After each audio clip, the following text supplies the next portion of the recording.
Hello നമസ്കാരം, എല്ലാവർക്കും എൻ്റെ ഒരു പുതിയ വീഡിയോയിലേക്ക് വീണ്ടും സ്വാഗതം. അപ്പോൾ കഴിഞ്ഞ വീഡിയോയിൽ ലൈക്ക് ചെയ്ത് ഷെയർ ചെയ്ത് സപ്പോർട്ട് ചെയ്ത് എല്ലാവർക്കും 1000 നന്ദിയുണ്ട്.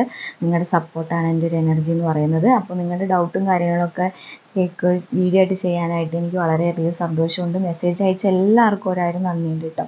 അപ്പോൾ ആദ്യമായിട്ടാണ് എൻ്റെ ചാനൽ കാണണമെങ്കിൽ ഉറപ്പായും സബ്സ്ക്രൈബ് ചെയ്യണം. അറിയില്ലാത്തവർക്ക് വേണ്ടിയിട്ട് എന്ത് ചെയ്യുക, ഷെയർ ചെയ്ത് കൊടുക്കുക. UL നേഴ്സായി വരാനിരിക്കുന്നവരോ വന്നവരോ അല്ലെങ്കിൽ നേഴ്സിംഗ് റിലേറ്റഡ് ആയിട്ടുള്ള എന്തൊരു ക്വസ്റ്റ്യനും നിങ്ങൾക്ക് എന്നോട് ചോദിക്കാം. എനിക്കറിയുന്നത് ഞാൻ നിങ്ങളുമായിട്ട് ഷെയർ ചെയ്യുന്നതായിരിക്കും കേട്ടോ. അപ്പോൾ ഇന്നത്തെ അടുത്തൊരു സബ്സ്ക്രൈബറിൻ്റെ ക്വസ്റ്റ്യൻ്റെ ആൻസറുമായിട്ടാണ് വന്നിട്ടുള്ളത്.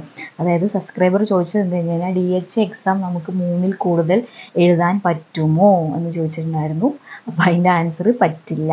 നമുക്ക് 3 ചാൻസേ ഉള്ളൂ. മൂന്നാമത്തേലും നിങ്ങൾ ഫെയിൽ ആവുകയാണെങ്കിൽ പിന്നെ നിങ്ങൾക്ക് ഒരിക്കലും DH എക്സാം എഴുതാൻ പറ്റില്ല. നിങ്ങൾക്ക് വേണമെങ്കിൽ എന്താ പറയുക, വേറെ എന്തെങ്കിലും വേണമെങ്കിൽ ട്രൈ ചെയ്ത് നോക്കാം. പക്ഷെ അതും എനിക്ക് തോന്നുന്നു MOHും DOHും അതും വീണ്ടും എനിക്ക് തോന്നുന്നു പെട്ടെന്ന് തന്നെ നിങ്ങൾക്ക് ഇത് കിട്ടുമെന്ന് തോന്നിയില്ല. പക്ഷെ നിങ്ങൾക്ക് പറ്റുമെന്ന് തോന്നുന്നു. അതിനെക്കുറിച്ച് എനിക്ക് കറക്റ്റായിട്ട് അറിയില്ല. നിങ്ങൾക്ക് അതിനെക്കുറിച്ച് അറിയണമെങ്കിൽ ഞാൻ ചോദിച്ചിട്ട് അത് അപ്ഡേറ്റ് ചെയ്യുന്നതായിരിക്കും കേട്ടോ. പക്ഷെ DH എനിക്ക് എന്ത് ചെയ്യാൻ പറ്റില്ല, നിങ്ങൾക്ക് 3 തവണ എഴുതാനുള്ള ചാൻസ് ഉള്ളൂ. മൂന്നാമത്തെ തവണ നിങ്ങൾ ഫെയിൽ ആയി കഴിഞ്ഞാൽ പിന്നെ നിങ്ങൾക്ക് എഴുതാൻ പറ്റില്ല. അത് as per the UL rule അനുസരിച്ചിട്ട് ഇപ്പോൾ ഇന്നത്തെ വരെയുള്ള റൂൾ അങ്ങനെയാണ് 2025. ഇനി അടുത്ത വർഷം മാറുമോ എന്നുള്ള കാര്യത്തിനെ കുറിച്ച് എനിക്കറിയില്ല.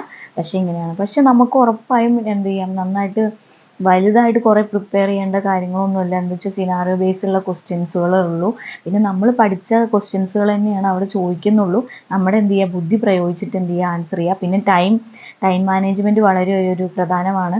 ഓരോ ക്വസ്റ്റ്യനും നമ്മൾ എന്ത് ചെയ്യുക, പെട്ടെന്ന് വലിയൊരു പാരഗ്രാഫ് ആയിരിക്കും. അപ്പോൾ പെട്ടെന്ന് എന്ത് ചെയ്യുക, റീഡ് ചെയ്തിട്ട് ആൻസർ എന്ത് ചെയ്യാം, പെട്ടെന്ന് ചെയ്തിട്ട് പോവുക. അവിടെ അതായത് പെൻഡിങ് ഇടാണ്ട് അപ്പം തന്നെ ആൻസർ ചെയ്ത് എന്ത് ചെയ്യുക, പോവാം. അപ്പോൾ എന്ത് ചെയ്യുക, നമുക്ക് ശ്രമിച്ച് കഴിഞ്ഞാൽ കിട്ടും, ഉറപ്പായും കിട്ടാവുന്നതേ ഉള്ളൂ. അതുകൊണ്ട് ആരും ഇങ്ങനെ മൂന്നാമത്തേലേക്കൊന്നും എത്താതിരിക്കട്ടെ. ഫസ്റ്റ് ചാൻസിൽ തന്നെ എല്ലാവർക്കും കിട്ടട്ടെ കേട്ടോ. അപ്പോൾ ഇതായിരുന്നു ആ സബ്സ്ക്രൈബറുടെ ഡൗട്ട്. ഇപ്പോൾ ക്ലിയർ ആയെന്ന് വിചാരിക്കുന്നു. അപ്പോൾ ഇതുപോലത്തെ ഡൗട്ടോ കാര്യങ്ങളോ ഉണ്ടെങ്കിൽ ഉറപ്പായും എനിക്ക് മെസ്സേജ് അയക്കണം. ഞാൻ വീഡിയോ ആയിട്ട് ചെയ്യുന്നതായിരിക്കും. നിങ്ങളുടെ സപ്പോർട്ട് എല്ലാവരുടെയും ഉണ്ടാവണം. ആദ്യമായിട്ടാണ് കാണുന്നതെങ്കിൽ ഉറപ്പായും നിങ്ങൾ സബ്സ്ക്രൈബ് ചെയ്ത് തന്നെ സപ്പോർട്ട് ചെയ്യണം കേട്ടോ. അപ്പോൾ താങ്ക് യു ഫോർ വാച്ചിങ്. അടുത്തൊരു വീഡിയോ ആയിട്ട് കാണാം. ബൈ.